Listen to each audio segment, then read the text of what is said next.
and welcome back, students. Hope all of you are doing well.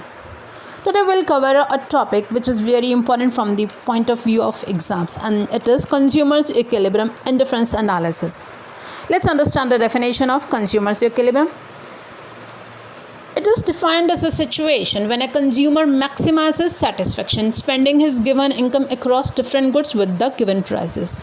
जब एक consumer maximum satisfaction derive करने की कोशिश करता है by spending his given income, by spending his fixed income from a variety of the different goods and the prices are already fixed. Let's understand the assumptions of the indifference curve analysis. First is money income of the consumer is given and does not change. It's fixed. Income is fixed and it doesn't change. The consumer spends his income on two goods which are substitutes of each other. And here the two goods which are substitutes of each other are not the perfect substitutes. They are close substitutes. Next is the consumer's preference is well defined. And what's the meaning of well-defined here is that if the consumer is having the consumption of one product or commodity in increased manner, then he will have a lesser marginal utility of that product and vice versa. Next is more of a good always gives more satisfaction to the consumer, and this is called the monotonic preference for a good. अगर एक customer किसी भी product की consumption ज़्यादा करेगा तो उसे ज़्यादा ही सेटिस्फेक्शन मिलेगा. इसे कहा जाता है monotonic preference. Customer always tries to maximise his satisfaction. Now let's move on to another topic, that is the indifference curve. What is an indifference curve? Indifference curve is a diagrammatic presentation of an indifference set of a consumer. It is a locus or curve of all such points which shows different combinations of two commodities offering the same level of satisfaction to the consumer. तो ये एक ऐसी curve है जहाँ पर हमें अलग काफ़ी सारे डिफरेंट पॉइंट्स दिखाए जाते हैं, जहाँ पर उन पॉइंट्स पर दो प्रोडक्ट्स का कॉम्बिनेशन होता है विच इज़ ऑफरिंग अस, जहाँ पर हमें सेम लेवल ऑफ सेटिस्फेक्शन मिलता है. जैसे मैं यहाँ पे आपको एक टेबल दिखा रही हूँ. जैसे फर्स्ट कॉम्बिनेशन है ए. इसमें नंबर ऑफ़ एप्पल्स की कंजम्पशन जो है वो है, आप फिगर में देख सकते हैं, नंबर ऑफ़ एप्पल्स की कंजम्पशन है 1. एक एप्पल ले रहे हैं और उसके साथ उसने ऑरेंजेस हैं, वो 10 ऑरेंजेस कंज्यूम कर रहा है कस्टमर. ठीक है, तो जब उस 10 ऑरेंजेस कस्टमर कंज्यूम करेगा, ठीक है, तो क्या होता है जब भी हम किसी प्रोडक्ट की कंजम्पशन ज़्यादा करते हैं तो उसकी मार्जिनल यूटिलिटी हमें कम हो जाती है. ठीक है, और जो चीज़ हमारे पास कम होती है उसके लिए जो हमारी मार्जिनल यूटिलिटी है, मतलब हमारी डिज़ायर है, वो ज़्यादा होती है. तो मुझे लगेगा कि मुझे अगर एक और सेब मिल जाए तो मैं उसके लिए, अगर मेरे पास कोई आए और कहे कि मैं तुम्हें एक सेब और देता हूँ, ठीक है, और कि तुम इसके बदले में मुझे 3 अपने ऑरेंजेस दे दो, तो वो मैं उसे खुशी खुशी दे दूँगी क्योंकि मेरे पास एप्पल्स कम है. ठीक है, और ऑरेंजेस मेरे पास बहुत ज़्यादा, मैं कितने ऑरेंजेस खा सकती हूँ. ठीक है, तो मैं क्या करूँगी कि मैं उसे कहूँगी कि मुझे एक एप्पल और दे दे और मुझे 3 ऑरेंजेस ले ले. ठीक है, तो क्या हुआ, अब मेरे पास 2 एप्पल्स हो गए. अब ऐसे ही होगा, फिर वो मेरे पास कोई और आता है, वो कहता है मुझे एक एप्पल और आप मुझसे ले लो और मुझे ऑरेंजेस दे दो. तो क्या होगा कि मेरे पास पहले से थोड़े से कम हो चुके हैं ऑरेंजेस, 7 ऑरेंजेस बचे हैं.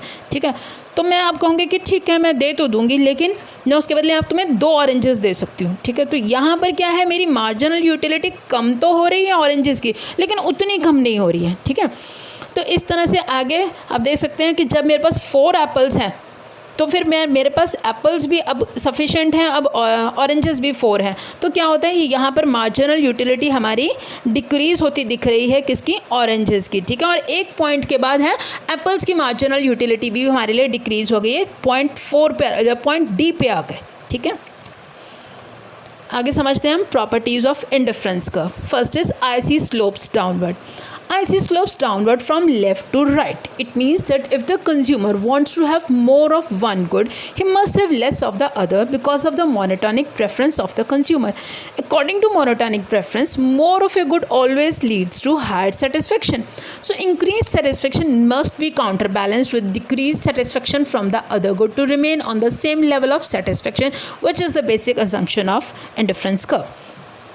तो इसको हम ऐसे समझते हैं कि जो पहले तो हमारी जो इंडिफरेंस कर्व है ये हमेशा स्लोपिंग, डाउनवर्ड स्लोपिंग होती है फ्रॉम लेफ़्ट टू राइट. ठीक है, तो इसका फ्रॉम लेफ़्ट टू राइट जो ये हमारी डाउनवर्ड स्लोपिंग होती है, इसका मतलब क्या होता है, इसे हम समझते हैं. बिकॉज फर्स्ट ऑफ ऑल जो हमारी ये डाउनवर्ड स्लोपिंग है तो इसमें इंडिफरेंस कर्व क्या करती है, हमें डिफरेंट कॉम्बिनेशंस दिखा रही है दो गुड्स के, जहाँ पर हमें सेम लेवल ऑफ सेटिस्फेक्शन मिल रहा है, ठीक है। Now you see that there is an inverse relationship between the two goods. We can understand with the help of diagram. There is a diagram here in which we are showing the consumption of apples with oranges, ठीक है। इसमें क्या हो रहा है, as we increase the consumption of apples, जैसे जैसे हमारी एप्पल्स की कंजम्पशन इंक्रीज़ हो रही है, हम क्या कर रहे हैं, अपने ऑरेंजेस की कंजम्पशन को कम करते जा रहे हैं, ठीक है। तो क्या होगा, अगर मैं अपने एप्पल्स की कंजम्पशन को इंक्रीज़ कर देती हूँ तो क्या होगा, मेरी जो सेटिस्फेक्शन है वो बढ़ जाएगी, तो फिर हम अपने इंडिफरेंस कर्व से बाहर चले जाएंगे। लेकिन हमें इंडिफरेंस कर्व पर रहने का पहली असम्पशन हमने की थी कि that we have to remain on the indifference curve. Indifference curve पे रहने के लिए क्या होना चाहिए कि हमारी जो सेटिस्फेक्शन लेवल्स हैं वो सेम रहने चाहिए। अब हमारी, अगर मैंने एप्पल्स की कंजम्पशन ज़्यादा की तो मेरी सेटिस्फेक्शन बढ़ जाएगी।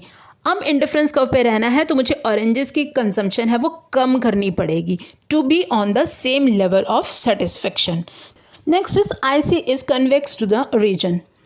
It implies that the slope of indifference curve tends to decline, moving from left to right. The slope of IC declines because the rate at which the consumer substitutes one commodity for the other tends to decline, which is called diminishing marginal rate of substitution. अब इसको कैसे समझते हैं? First of all कि convex का मतलब क्या है?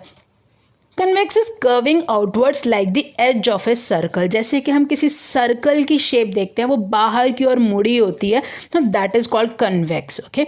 इसको हम ऐसे समझते हैं कि जैसे कि किसी एक प्रोडक्ट की कंजम्पशन को ज़्यादा से ज़्यादा कंज्यूम किया जाता है तो उसकी क्या होती है, उसकी जो वांट होती है, डिज़ायर होती है, वो हमारे अंदर कम होने लगती है, वो डिक्लाइन होने लगती है, ठीक है। और इसका मतलब होता है डिमिनिशिंग मार्जिनल यूटिलिटी, कि हमारी मार्जिनल यूटिलिटी उस प्रोडक्ट की वो कम होने लगती है।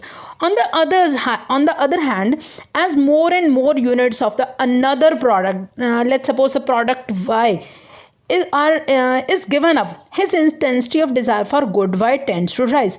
और दूसरे प्रोडक्ट को हम जैसे जैसे उसकी हम कंजम्पशन कम करते जाएंगे तो क्या होगा, हमारे अंदर उसके लिए जो हमारी डिज़ायर है वो बढ़ती जाएगी, ठीक है। तो जो सेकंड प्रोडक्ट की जो मार्जिनल यूटिलिटी है वो क्या होगी, वो बढ़ती जाएगी, कि जैसे जैसे हम उसकी यूनिट्स को सेक्रीफाइस करते जाएंगे तो उसकी जो डिज़ायर है हमारे मन में वो बढ़ती जाएगी, ठीक है। इसे एक एग्जांपल की हेल्प से अंडरस्टैंड करने की कोशिश करते हैं।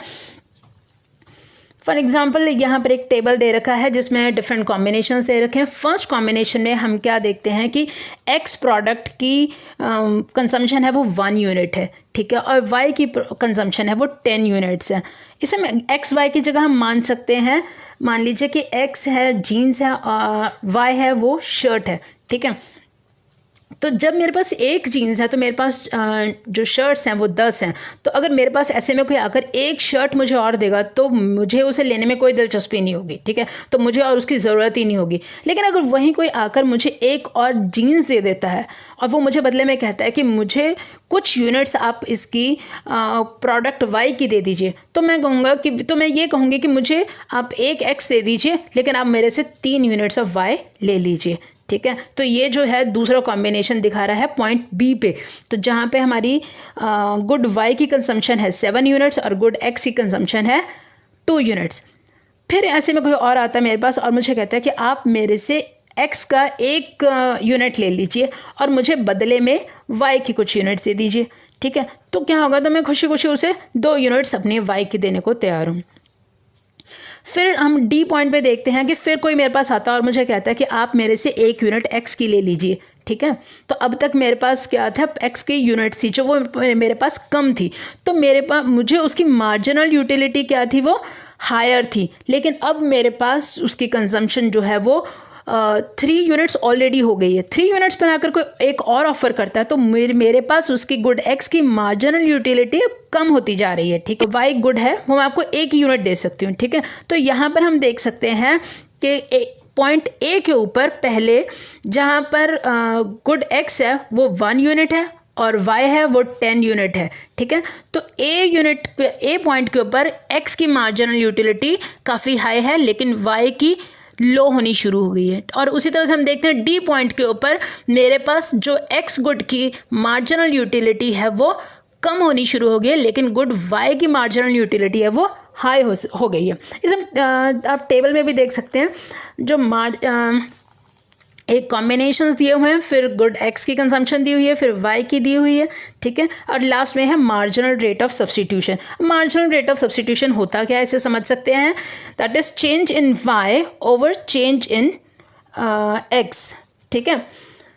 तो बी में हम देख सकते हैं कॉम्बिनेशन बी में टेबल में हम देखते हैं जैसे पहले मेरे पास ए में 10 थे यूनिट्स, अब बी में आकर हो गई 7, तो 10 - 7 हो गई 3 और वहीं एक्स गुड की कंजम्पशन बढ़ी है हमारी 1 यूनिट से, ठीक है।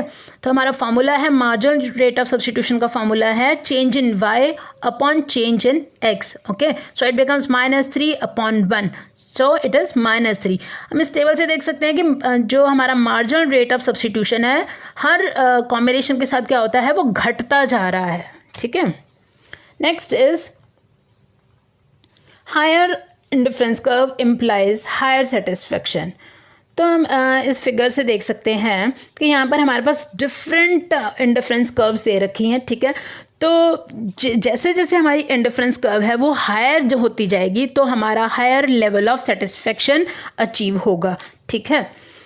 And this higher indifference curve is related to the higher level of income, कि अगर हमारी इंडिफरेंस कर्व हायर होगी तो वो उसका कारण क्या है कि हमारी इनकम ज़्यादा होगी और हम अपने प्रोडक्ट्स के ऊपर ज़्यादा खर्च कर रहे हैं। जो सेम इंडिफरेंस कर्व के ऊपर क्या होता है कि जो हमारी इनकम है वो फिक्स्ड होती है, प्राइसेस फिक्स्ड होती हैं, ठीक है। जब हमारी इंडिफरेंस कर्व हायर होती है दैट मीन्स हमारी इनकम ही हायर हो चुकी है।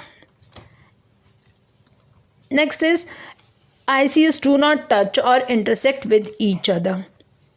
जो हमारे डिफरेंट इंडिफरेंस कर्व्स होती हैं वो आपस में कभी इंटरसेक्ट नहीं करती हैं, ठीक है। वो ऐसा क्यों है हम इस फिगर की हेल्प से देख सकते हैं। जैसे मान लीजिए कि ये दो इंडिफरेंस कर्व्स हैं IC1 एंड IC2, ठीक है। ये इंटरसेक्ट हो रही हैं पॉइंट A के ऊपर, राइट। और दूसरा पॉइंट है IC1 के ऊपर एक पॉइंट है A और दूसरा पॉइंट है B, राइट। सो इसका मतलब है A is equal to B, क्योंकि सेम इंडिफरेंस कर्व के ऊपर है that means A is equal to B।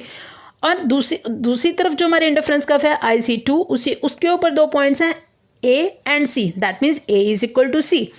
तो आप भी ऐसे समझ सकते हो कि A is equal to B and in another indifference curve it's A is equal to C। तो इसका मतलब क्या हुआ, B is equal to C। जबकि अगर हम फिगर में देख सकते हैं कि B C के इक्वल नहीं है, क्योंकि जो B है उसमें हमारे B पॉइंट के ऊपर गुड Y की कंजम्पशन 2 यूनिट्स है, लेकिन जो गुड एक्स की कंजम्पशन है वो अराउंड 2 यूनिट्स के आसपास दिख पा रही है हमें फिगर से, ठीक है। और जो सी है उसमें गुड एक्स की कंजम्पशन है वो 3 यूनिट्स है। तो ये लॉजिकल नहीं है, इट इज़ बियॉन्ड लॉजिक।